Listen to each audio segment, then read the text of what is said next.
140,000 men, drowned in a single night. The largest naval force in human history, gone. Not defeated, not retreated, erased by freak weather. And it still wasn't enough to make him stop. His name was Kublai Khan, grandson of Genghis, ruler of the largest empire on earth, a man who had never once been told no, until a splinter island did. This is not a story about Japan. This is a story about what happens to a man when the standard he's measured against isn't human. And the one thing he can't have is the only thing that would have proved he deserved everything else. Genghis Khan didn't just build an empire, he built an existential question. Are you worthy of this? Kublai Khan spent his entire life trying to answer it, and the cage was already built before he opened his eyes. He built a standard. In less than 20 years, he took scattered nomadic tribes living in felt tents on the Mongolian steppe and turned them into the most lethal military force the world had ever seen. Not with inherited wealth, divine blessing, or political alliance, with pure, undiluted will. By the time he died in 1227, his empire stretched from the Pacific Ocean to the Caspian Sea. More land than Rome conquered in 4 centuries, more people under one name than ever. He never lost a war, not once. And then he died, and left all of it to his bloodline. This is the part history glosses over.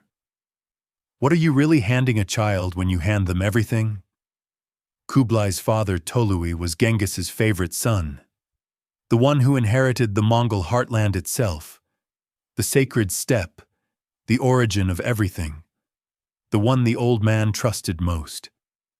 Tolui died at 40, drinking, quietly, with regrets, the way men die when the standard they're measured against has no ceiling. Kublai watched his father disappear into that shadow long before he was old enough to understand what the shadow was, and then it became his. But here is what the history books skip. Kublai didn't just receive the cage, he had to bleed to get inside it. When his older brother Mongol died in 1259 with no clear successor, Kublai moved fast. He declared himself Great Khan from China.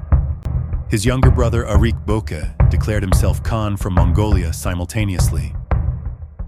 Neither waited, neither asked permission. Kublai won. In 1264, Arik Boka surrendered. And then, because winning wasn't enough, because the legitimacy question would never fully close, Kublai manufactured a story.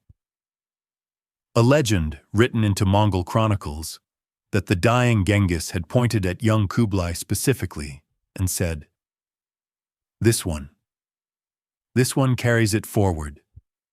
Whether Genghis said it or not doesn't matter. What matters is that Kublai needed people to believe it.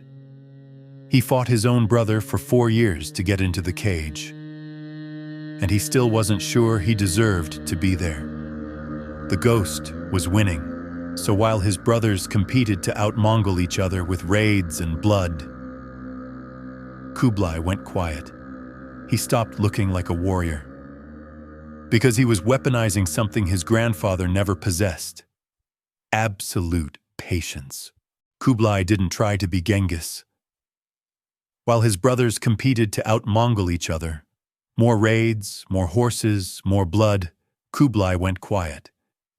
He sat with Chinese scholars, studied systems that had been running civilizations for 1,000 years before the Mongols existed.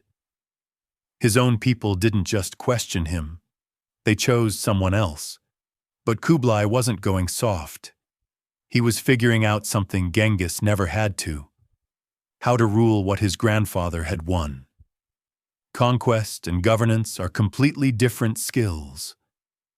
When Mongol gave him northern China in 1251, it wasn't an honor, it was a problem.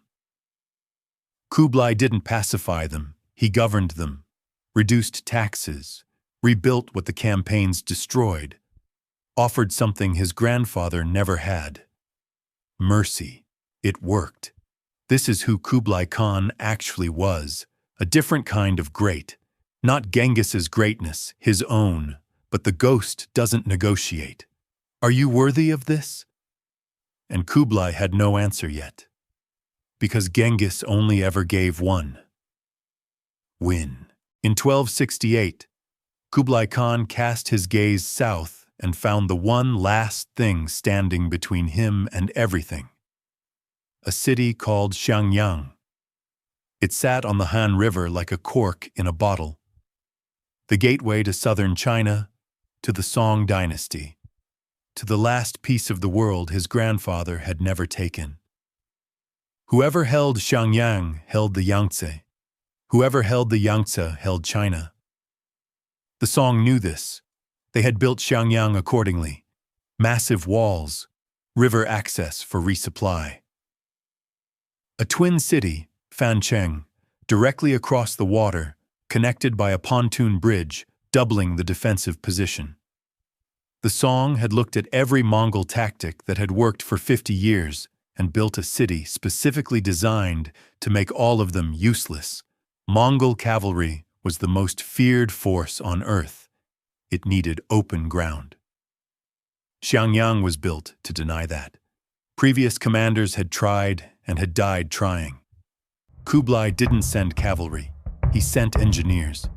He blockaded the river first, cutting off resupply without a single direct assault.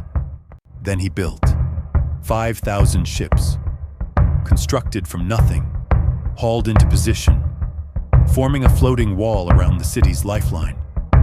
The Song tried to break through with relief fleets. They failed. The city was sealed. Then he waited. 1 year, 2 years, 3 years.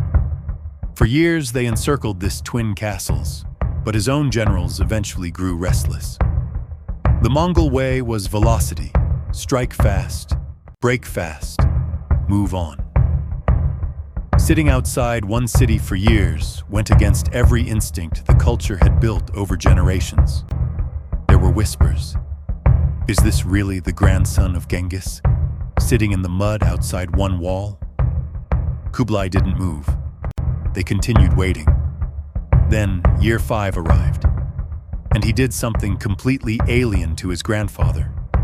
He sent for scientists from the western edges of his empire, Muslim engineers who had spent their lives studying one specific problem: how to destroy walls that cavalry couldn't touch. They arrived with designs for a counterweight trebuchet unlike anything the Song had ever seen. Bigger, more precise, capable of launching projectiles that didn't just damage walls. They shattered them. When the first trebuchet fired on Xiangyang, the sound reportedly carried for miles. The city that had held for 5 years against the greatest military force on earth fell within days. The Song generals inside didn't just surrender. They wept. And with Xiangyang gone, the Yangtze opened. And with the Yangtze open, the Song dynasty, the most sophisticated, wealthy, militarily prepared civilization in Asia, began to collapse like a structure whose foundation had been quietly removed. By 1279, it was over.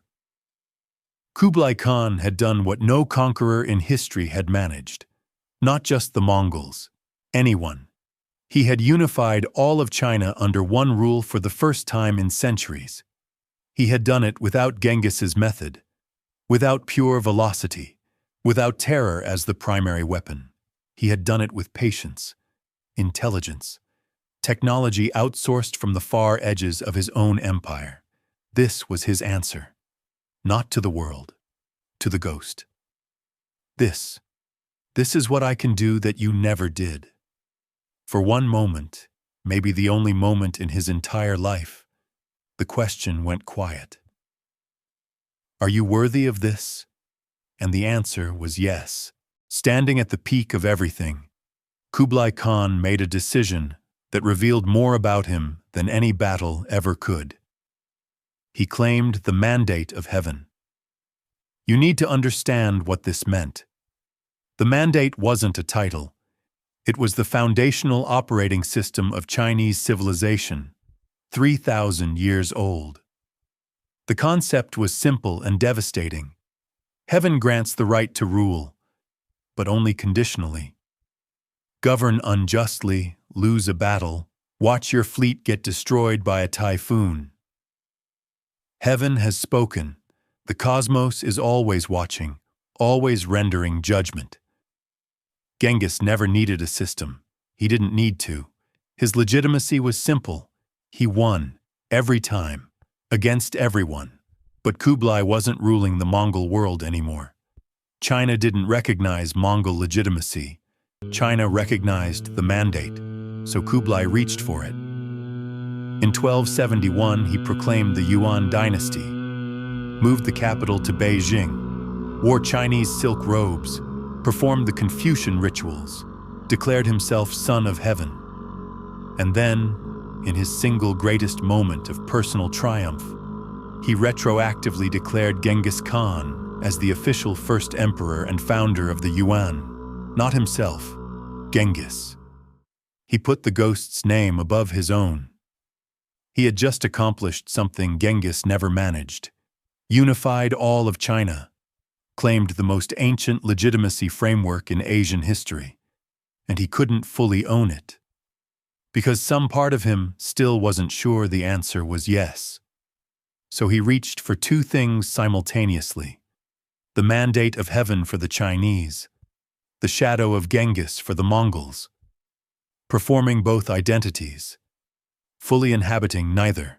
His own people already resented it.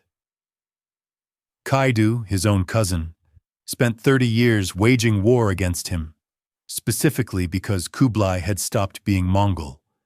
The Chinese never fully accepted him either. He was still the grandson of the man who burned their cities. Two identities, neither his own. And so he did what men do when the achievements still refuse to answer the question underneath it. He looked for something else to conquer. There was a small island to the east, and for years, it had ignored his letters. Japan was not a threat. Let's be precise about this. In 1274, Japan was a secondary concern, a small island nation with no capacity to challenge the Yuan dynasty, no strategic resource Kublai urgently needed, no military force that could conceivably threaten the largest empire on earth. It was a splinter. But splinters, when you are a man who has never been refused, have a way of becoming the only thing you can think about. He sent more envoys. Japan still didn't reply. In 1274, he sent his first fleet, 900 ships, 40,000 men. They landed, pushed inland, and then a storm hit overnight. 13,000 men drowned. The rest limped home. Kublai called it bad luck. A setback. Nothing more. He was wrong about what it meant. Then, 4 years later, Tokimune had every single one of Kublai's envoys forced to their knees on a beach, made them face west toward their emperor, and cut their heads off. It wasn't just an execution. It was a direct message. Under the mandate of heaven's own logic, this was an impossible situation. The Son of Heaven had been publicly humiliated by a regent on an island. The cosmos was watching. Every court in Asia was watching. He had no choice. Or rather, he made a choice and told himself he had none. In 1281, he launched the largest naval invasion in human history. 140,000 men. Thousands of ships. The full weight of the greatest empire on earth aimed at one island. The man who spent 5 years patiently engineering the fall of Xiangyang, who borrowed technology from the edges of his empire, who waited when every instinct screamed move. That man was gone. In his place was a man in a hurry. He forced his shipwrights to build thousands of vessels in under a year. To hit the deadline, they built flat-bottomed river barges instead of deep-sea hulls. He didn't just sail into a typhoon, he engineered his own vulnerability to it. Unable to penetrate the sea wall Tokumun had built, the fleet anchored offshore in late summer 1281. And then the storm came. In a single night, the typhoon destroyed the majority of the fleet. 100,000 men, drowned, crushed, gone. The survivors who made it to shore were hunted down. Of the 140,000 men Kublai had sent, fewer than a third returned. The Japanese called it kamikaze, the divine wind. Heaven had sent its judgment. Kublai Khan had chosen to legitimize his rule through the mandate of heaven. He had chosen a framework that said, "The cosmos renders judgment on the worthy." Natural events are heaven's verdict. He chose those rules, and under those rules, in front of every court in Asia, heaven had just looked at everything Kublai Khan had built: the dynasty, the conquest, the silk robes, the Confucian rituals, the Son of Heaven title, and issued its verdict. Divine wind. Genghis Khan never needed heaven's permission. He just won. Kublai built his own cage, claimed his own framework, invited the cosmos to judge him. And the cosmos answered. He never stopped trying. That's the thing about Kublai Khan that history tends to soften into tragedy. He didn't accept the verdict. He kept going. Java, Burma, Vietnam, each one failing. Each one another attempt to make the universe change its answer. His wife died the same year as the typhoon.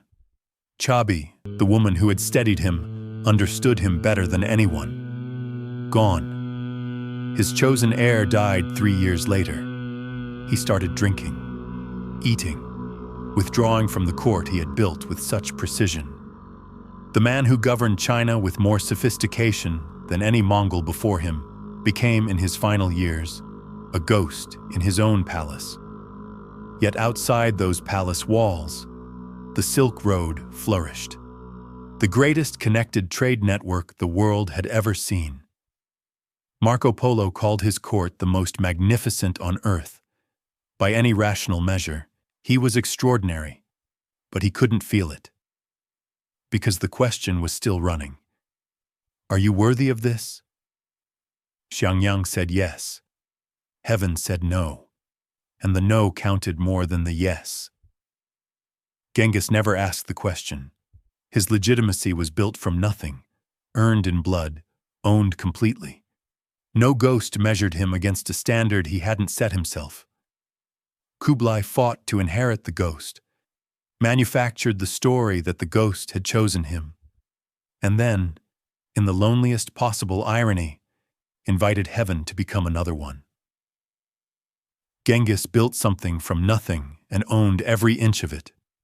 Kublai fought his own blood, conquered the world, and spent his life trying to deserve it. One built the cage. One lived inside it. You've met the prisoner. The architect is next.